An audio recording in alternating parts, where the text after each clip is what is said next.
Assalamualaikum warahmatullahi wabarakatuh.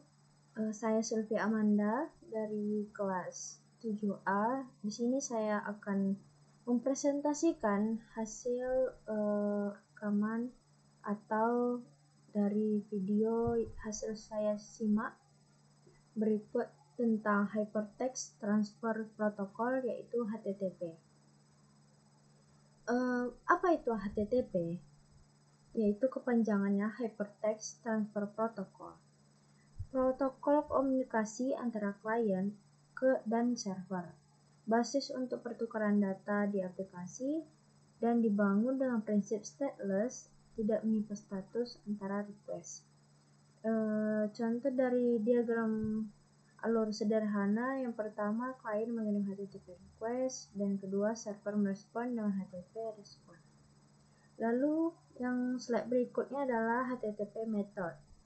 Jenis HTTP yaitu yang sering kita pakai, yaitu pertama GET, mendapatkan data dari server.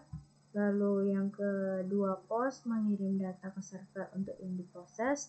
Lalu PUT, memperbarui data di server. Lalu ada delete untuk menghapus data di server. Contohnya itu get products, yaitu mendapatkan daftar dari products. Lalu di sini ada post produk, menambahkan produk baru di tempat products. Lalu untuk selanjutnya yaitu HTTP request. Pertama ada komponennya itu ada 3, yaitu request line dengan contohnya seperti ini, get index HTML. Lalu untuk headernya itu contohnya seperti content type atau authorization. Lalu bodinya ini data tambahan untuk metode seperti post atau put. Lalu selanjutnya ada respon, sama seperti request tadi, yaitu ada 3, yaitu status line seperti ini, header contohnya seperti ini, lalu bodinya isi responnya seperti codingan yang HTML, JSON, dan lain-lain. Kode status HTTP itu 200 ke atas itu biasanya yang sukses, sedangkan dengan sudah kepala 4 atau angka 4 di depannya itu sudah error dari klien, atau yang biasanya yang sering ada permasalahan yang sering kita jumpai itu 404 not found. Lalu kalau misalnya di depannya angka 5 itu error dari server. Lalu selanjutnya ada HTTP cookie, yaitu cookie itu data kecil yang disimpan oleh klien, digunakan untuk autentifikasi login, pelacakan privasi pengguna. Misalnya kalau kita login, itu biasanya data yang sudah tersimpan untuk login session. Contohnya ini, set cookie session dengan nama akunnya atau username, bisa jadi kayak expire-nya ini, atau biasanya di sini ada password, username, dan sebagainya. Lalu selanjutnya ada URL yang biasa kepanjangannya itu Uniform Resource Locator. Contohnya ini saya ada contoh example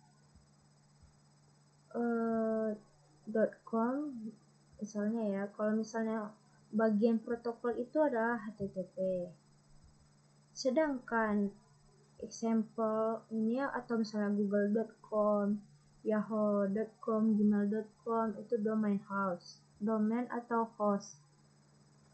Lalu di sini kalau misalnya angka di dekat domainnya ini biasanya port, lalu di sini path resource-nya itu, lalu untuk ini query-nya, dan ini fragmentasi biasanya.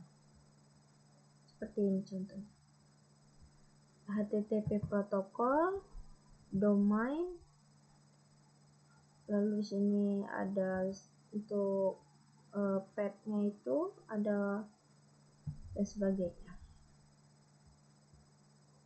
Lalu untuk praktik implementasi dari HTTP ini, contohnya saya mempunyai studi kasus, yaitu membuat endpoint API untuk to-do list.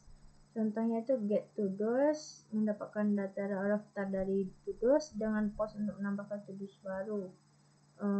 Kalau misalnya ingin praktek kode dengan Node.js, berarti saya akan memakai app.get to-dos dengan request dengan resource lalu kirim ID-nya 1 dan learn HTTP isi dari apa mau dipakai. Lalu kesimpulannya yang terakhir yaitu intinya adalah HTTP itu komunikasi dalam web server. Lalu dengan memahami HTTP method, request, respon cookie itu sangat penting dan kita bisa mengimplementasikan framework di bagian backend. Sekian dari saya, mohon maaf jika saya ada kekurangan. Sekian dan terima kasih. Assalamualaikum warahmatullahi wabarakatuh.